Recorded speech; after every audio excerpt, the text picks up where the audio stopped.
There are a lot of new things in Season 11, aka Chapter 2, Season 1, and a lot of people have been getting confused from what I've noticed.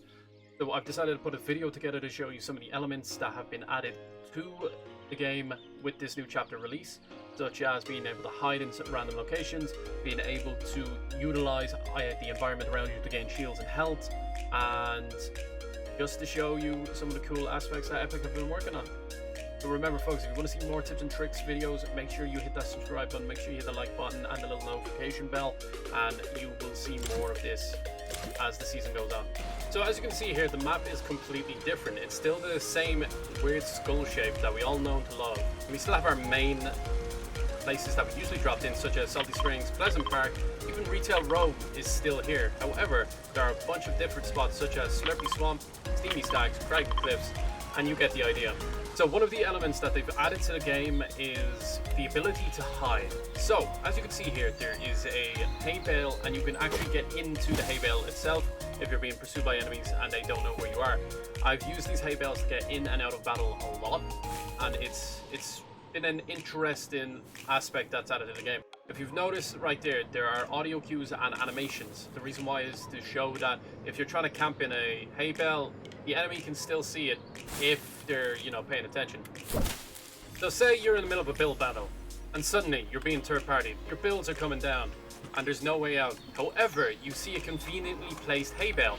These hay bales will allow you to actually jump inside them and save you from fall damage. And I'll show you right here. So if you ever wanted to relive your Assassin's Creed days, this is the perfect opportunity. Another aspect of the game that they've added is the ability to actually swim. So if you've noticed, like in the last game, all you could do was like run through water and you would be slowed down, it would hinder your movement. But in this chapter, you're able to swim. Everyone's learned how to swim, and this is a lot faster than walking as long as you're going upstream. You can also dolphin dive. However, it does make you an easy enough target, but it helps great for rotations, especially if you want to try and get to the other side very fast, especially if you're upstream and say the circle is here, but you're all the way here. As long as you move with the stream, you are golden. Another cool thing about this chapter release is the ability to fish. Fishing for me in any game is very enjoyable. I enjoy fishing. I don't enjoy doing it in real life, but being able to do this in this game is crazy. You just gotta make sure when you're fishing that you're not out in the open. Like, you could actually fish through your window if you need to.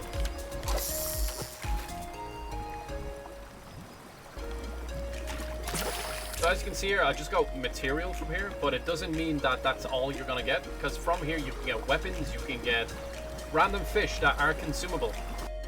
As you can see here, we got a green flopper fish, and these fish range from grey, green to purple to blue. And each one of them has their own specific trait. Like, this will only heal me for 50, while one of them can heal me for 100, while others have shield properties, and it's crazy. Remember, if you're gonna be fishing out in the open, especially in champions, make sure you have a window open. You don't wanna... Oh god, no. Make sure you have a window open, because you can fish inside of your box and not have to worry about being shot at by enemy fire, especially if you want a little stockpile of these creatures here when you're in your little 1x1, as you can see here. So another cool little gimmick that's been added to the game are upgrade benches. Now these benches allow you to upgrade your weapons tier, so you can go from common to uncommon to epic to rare to legendary. However, you can't use your pickaxe, and you can't upgrade the fishing bow. However, if you want to upgrade, you can go straight from the grey to the gold. So if you want a common weapon all the way to a legendary, you're going to need a lot of mats. So depending on which tier you go up will depend on the amount of materials. So as you can see here, I can fully go up to the max tier. But as you can see, the cost of that goes up and up. So you have to be careful if you're willing to sacrifice a lot of material just to get an epic weapon. However, this is a game changer, especially if you got a lot of materials to burn. Power pylons have the ability to bring you to each and every power pylon that is across the map, especially if you're up in the mountains, the ring is too far away, say over here, and you need to move effectively. This allows you to move very fast and cover a lot of ground. However, you gotta make sure that your enemies aren't below you, trying to take pot shots at you as you're trying to get through. You can find a decent amount of loot. Some of them have treasure chests up here. Some of these even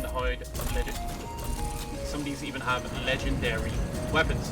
So this place here is really sick for the mere fact that there are plenty of heals all around me. So these little kegs give you an shield for every one of them that you destroy. However, these big guys you can also destroy and gain more shield from them. We got up to 15 shield for them. The slurp vats provide additional shield as well. They don't do splash. They're not a splash the way the other ones are. This one you actually have to sit inside of and you get 1 tick of shield or health depending on your situation. So this is a very good place for you to like bunker down, break some walls, just so you can give yourself some space, some room to heal up and shield up.